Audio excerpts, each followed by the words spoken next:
ಅಸ್ಸಲಾಮ್ ಅಲೈಕುಂ. ಬಿಸ್ಮಿಲ್ಲಾಹಿರ್ ರಹಮಾನಿರ್ ರಹೀಮ್. ಯಾ ಖಹಾರು ಅಲ್ಲಾಹಿನ ಹೆಸರು.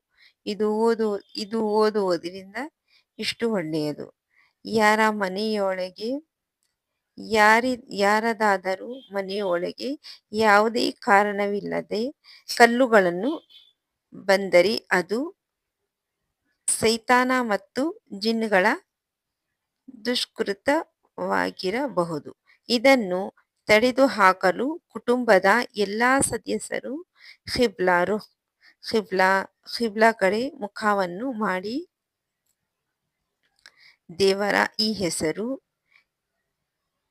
ಯಾ ಖಹಾರು ಅಲ್ಲಾಹನ ಈ ಹೆಸರು ಯಾ ಖಹಾರು ಅಂತ ಓದಬೇಕು.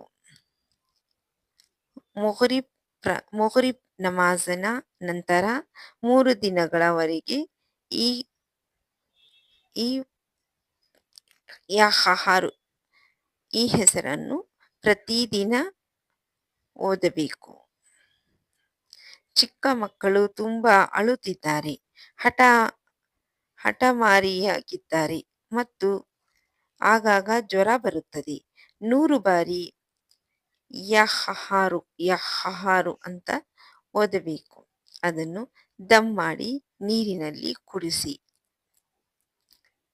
ಅಲ್ಲಾಹನ ಬಯಸಿದರೆ ಮಕ್ಕಳ ಜ್ವರ ಕಡಿಮೆಯಾಗುತ್ತದೆ ಇನ್ಶಾ ಅಲ್ಲಾ. ಅಸ್ಸಲಾಮು ಅಲೈಕುಂ.